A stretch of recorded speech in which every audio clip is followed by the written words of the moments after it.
সুপ্রিয় শিক্ষার্থীবৃন্দ, আসসালামু আলাইকুম ওয়া রাহমাতুল্লাহি ওয়া বারাকাতুহু। শিমুল মেমোরিয়াল নওশাদ স্কুল এন্ড কলেজে পঞ্চম শ্রেণী ইসলাম ও নৈতিক শিক্ষা ক্লাসে সকলকে স্বাগত। প্রিয় শিক্ষার্থীরা, আজকে ক্লাস উপস্থাপনে আছি আমি মোহাম্মদ মিজানুর রহমান, সহকারী শিক্ষক, ইসলাম ও নৈতিক শিক্ষা, Shimul memorial Naushad school and college, Rajshahi. প্রিয় শিক্ষার্থীরা, আশা করছি এই করোনাকালীন সংকটময় মুহূর্তে স্বাস্থ্যবিধি মেনে আল্লাহর অশেষ মেহেরবানিতে পরিবারের সবাইকে নিয়ে ভালো আছো, সুস্থ আছো, নিরাপদে আছো।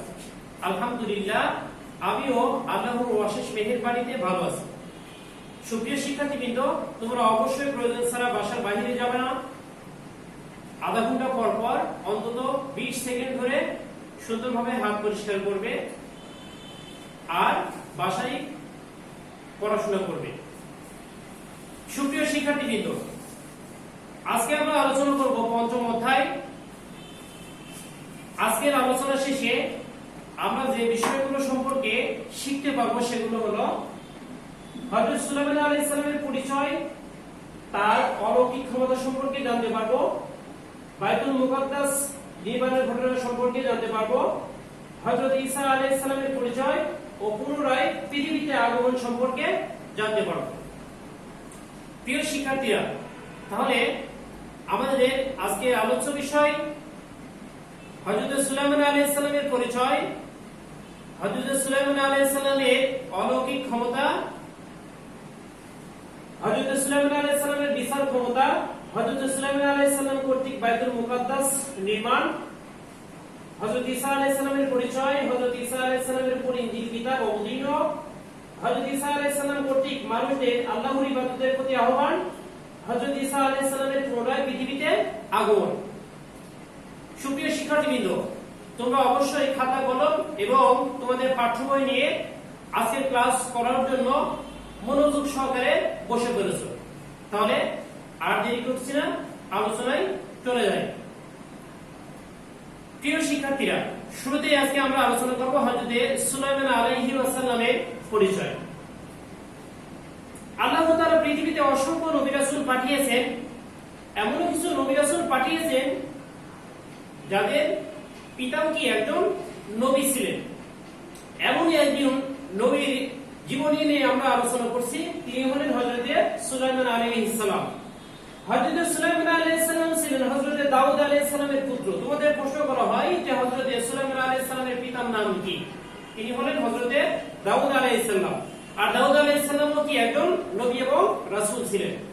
প্রিয় শিক্ষার্থীরা, হযরত সুলাইমান আলাইহিস সালাম ছিলেন এমন একজন নবী যিনি প্যালেস্টাইনে ইসরায়েলি ক্ষমতায় ও শান সম্পদে শ্রেষ্ঠ বাদশা ছিলেন। প্যালেস্টাইন বলতে ফিলিস্তিনকে বোঝানো হয়েছে। অর্থাৎ হযরত সুলাইমান আলাইহিস সালাম ছিলেন কি বনি ইসরাইল বংশের একজন কি শাসক। আর তিনি তার বংশের মধ্যে যত ক্ষমতাধর শাসক বা বাদশা ছিলেন তাদের মধ্যে ক্ষমতা ও শাসনকতা কি শ্রেষ্ঠ ছিলেন। প্রিয় শিক্ষার্থীরা, হযরত সুলাইমান আলাইহিস সালাম এমন একজন নবী রাসূল ছিলেন যে নবী রাসূলকে আল্লাহ তাআলা বিশেষ কিছু অলৌকিক ক্ষমতা দান করেছিলেন। সেগুলো কি? হযরত সুলাইমান আলাইহিস সালাম জিন, পরী, পশু পাখি, গাছপালার ভাষা বুঝতে পারতেন। এছাড়া তার আরো কি অলৌকিক ক্ষমতা ছিল? হযরত সুলাইমান আলাইহিস সালাম আল্লাহ তাআলার আদেশে বাতাসকে নির্দেশ করার সঙ্গে সঙ্গে বাতাস তাকে এক স্থান থেকে অন্য স্থানে নিয়ে যেতেন। এভাবে আল্লাহ তাআলা হযরত সুলাইমান আলাইহিস সালামকে অসংখ্য ক্ষমতা দান করেছিলেন।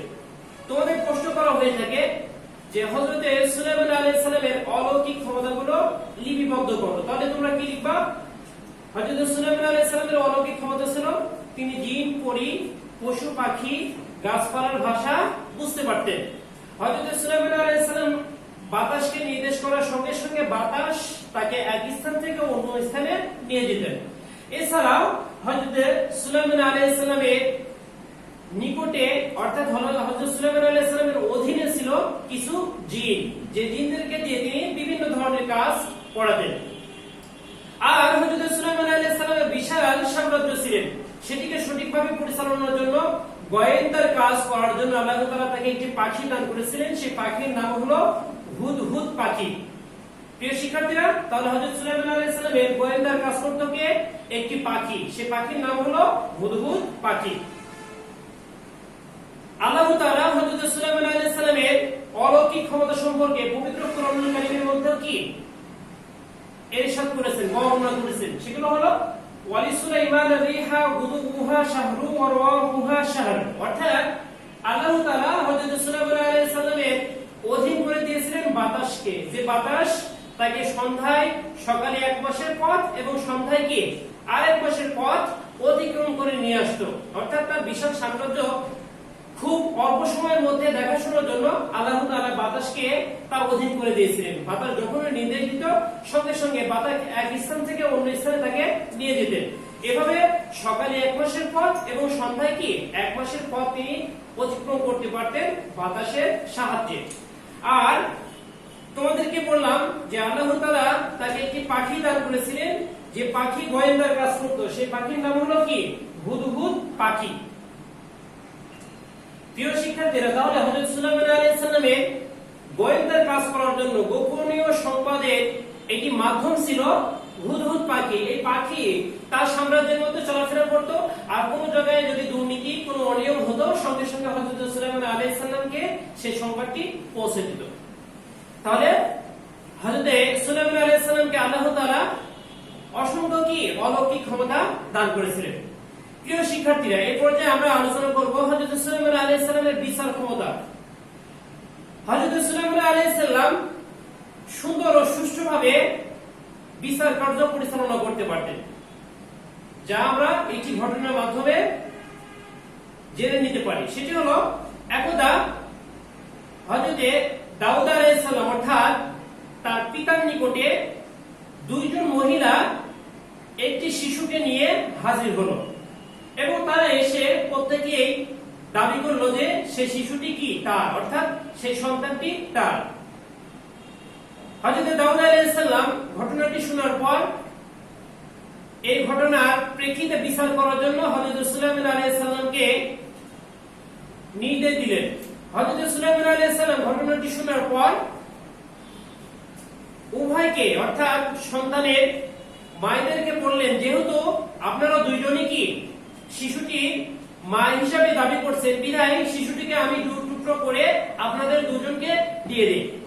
অতঃপর হযরত সুলাইমান আলাইহিস সালাম ধারালো একটি তরবারি নিয়ে আসলেন এবং মাটিতে শুইয়ে দিয়ে শিশুটিকে দুখণ্ড করতে উদ্যত হলেন।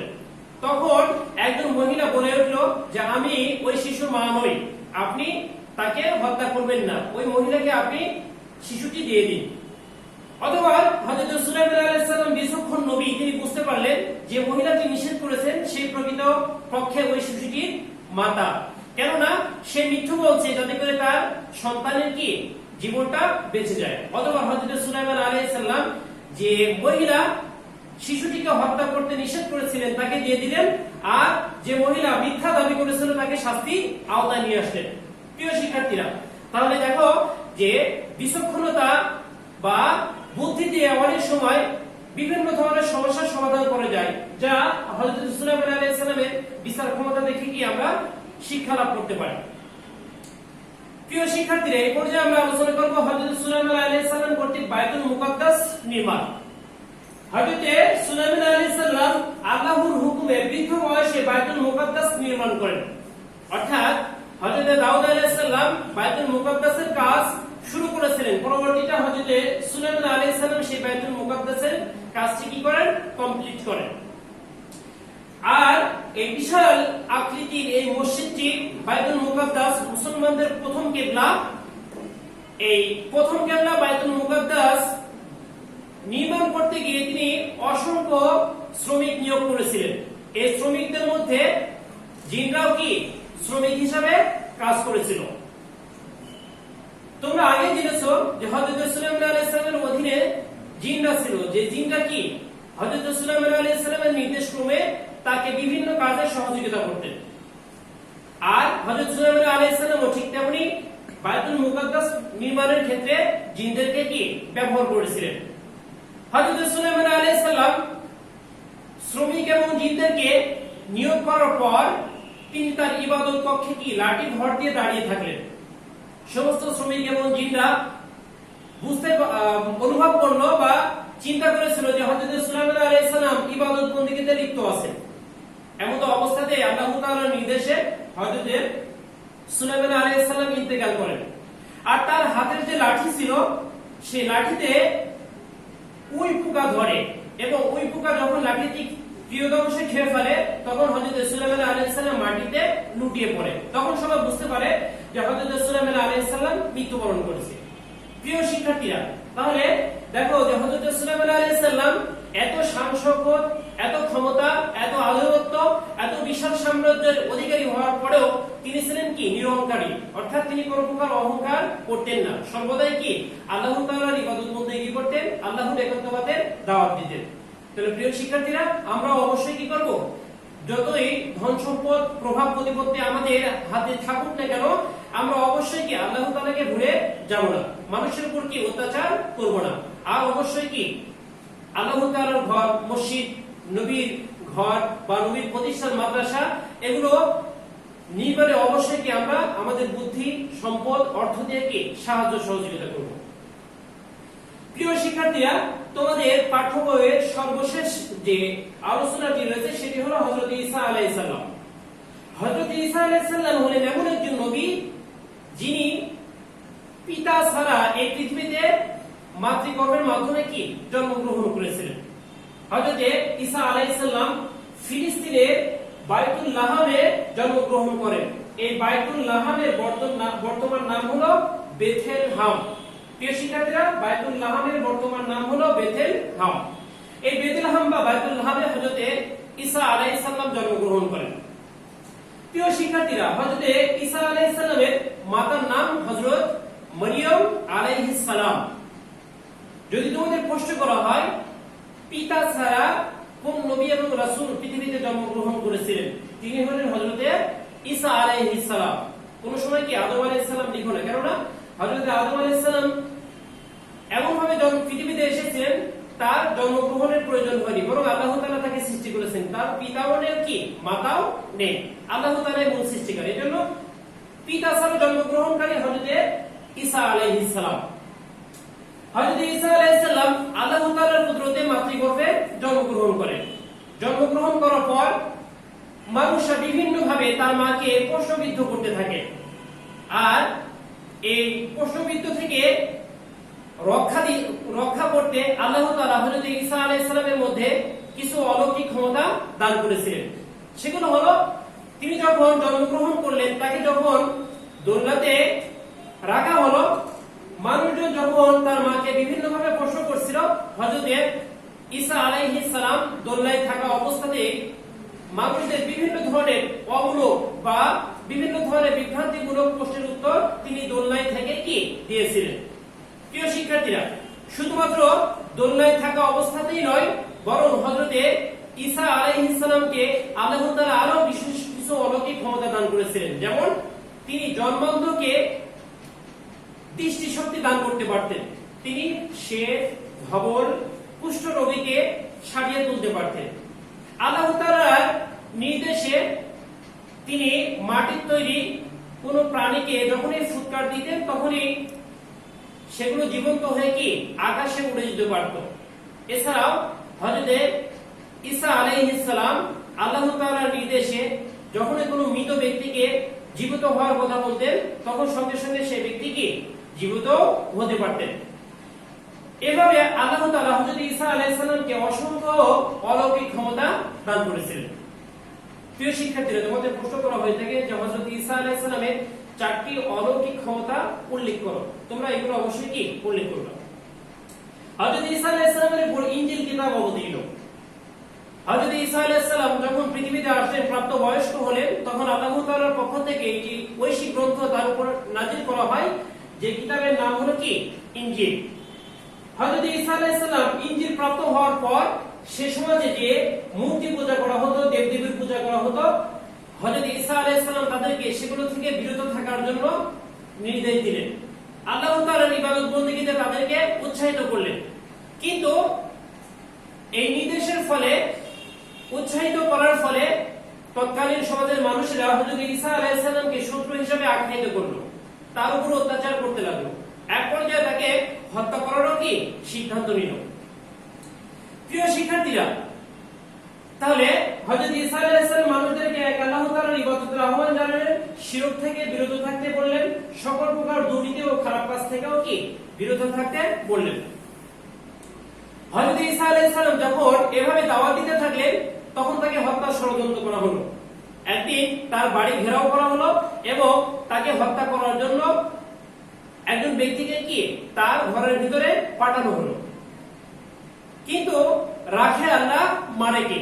অর্থাৎ আল্লাহ তাআলা হযরত ঈসা আলাইহিস সালামকে আসমানে উঠিয়ে নিলেন, আর যে ব্যক্তি তাকে হত্যা করার জন্য ঘরে প্রবেশ করলো তাকে হযরত ঈসা আলাইহিস সালামের আকৃতি দান করে দিলেন। আর যখন ঈসা আলাইহিস সালামকে না পেয়ে ওই ব্যক্তি বাহিরে বের হলো, তখন চতুর্দিকে অবস্থানরত ব্যক্তিরা দেখলো যে হযরত ঈসা আলাইহিস সালাম বের হচ্ছে, তখন সেই ব্যক্তিকে তারা কি ক্রুশবিদ্ধ করে হত্যা করলো। আর এজন্যই খ্রিস্টানরা বলে থাকে যে, ইহুদিরা বলে থাকে যে ঈসা আলাইহিস সালামকে ক্রুশবিদ্ধ করে কি হত্যা করা হয়েছে। আসলে মূলত প্রকৃতপক্ষে এটি কি ঠিক নয়। আল্লাহ তাআলা হযরত ঈসা আলাইহিস সালামকে আসমানে উঠিয়ে নিয়েছেন। প্রিয় শিক্ষার্থীরা, হযরত ঈসা আলাইহিস সালাম পুনরায় পৃথিবীতে আগমন, অর্থাৎ আল্লাহ তাআলা যে হযরত ঈসা আলাইহিস সালামকে আসমানে উঠিয়ে নিলেন, তিনি আবার পুনরায় কি হযরত ঈসা আলাইহিস সালামকে পৃথিবীতে পাঠাবেন। তিনি এসে পৃথিবীতে যত অত্যাচার নির্যাতন সেগুলো বন্ধ করবেন, ক্রুশগুলোকে ভেঙে ফেলবেন, আর আল্লাহ তাআলার ইবাদতের প্রতি মানুষদেরকে আহ্বান জানাবেন। এমন ভাবে হযরত ঈসা আলাইহিস সালাম 40 বছর পৃথিবীতে অবস্থান করবেন। প্রিয় শিক্ষার্থীরা, হযরত ঈসা আলাইহিস সালাম কিয়ামতের পূর্বে পৃথিবীতে এসে কতদিন অবস্থান করবেন? 40 বছর কি অবস্থান করবেন। প্রিয় শিক্ষার্থীরা, আলোচনার শেষ প্রান্তে এসে মূল্যায়নের পালা। দেখি কতটা মনোযোগ সহকারে আছে ক্লাস শ্রবণ করেছো। হযরত ঈসা আলাইহিস সালামের উপর কোন কিতাব নাযিল হয়? হযরত ঈসা আলাইহিস সালামের উপরে ইনজিল কিতাব নাযিল হয়। হযরত ঈসা আলাইহিস সালাম পুনরায় পৃথিবীতে এসে কত বছর অবস্থান করবেন? 40 বছর অবস্থান করবেন। হযরত ঈসা আলাইহিস সালাম কোন দেশে জন্মগ্রহণ করেন? হযরত ঈসা আলাইহিস সালাম ফিলিস্তিনের বেথলেহেম নামক স্থানে কি জন্মগ্রহণ করেন। হযরত সুলাইমান আলাইহিস সালামের পিতার নাম কি? হযরত সুলাইমান আলাইহিস সালামের পিতার নাম হযরত দাউদ আলাইহিস সালাম। কোন মসজিদ জিনদের দ্বারা নির্মিত? বাইতুল মুকাদ্দাস তথা মুসলমানদের প্রথম কিবলা জিনদের দ্বারা নির্মিত। প্রিয় শিক্ষার্থীরা, আজকের আলোচনার উপর আগামী দিন তোমাদের টপিক নাম্বার 4 হবে। বড় প্রশ্ন থাকবে অনুশীলনী 15 ও আজকের আলোচনার মধ্য থেকে ছোট প্রশ্ন আজকের আলোচনার মধ্য থেকে।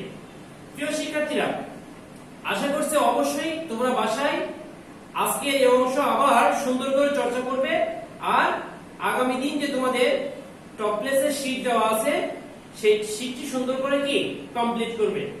আর আগামী দিন আবারও ক্লাসের আহ্বান জানিয়ে আজকের মতো এখানে শেষ করছি। সবাই ভালো থাকবে, সুস্থ থাকবে, নিরাপদে থাকবে। ওয়া আখিরু দাওয়ানা আলহামদুলিল্লাহি রাব্বিল আলামিন। আসসালামু আলাইকুম ওয়া রাহমাতুল্লাহি ওয়া বারাকাতুহু।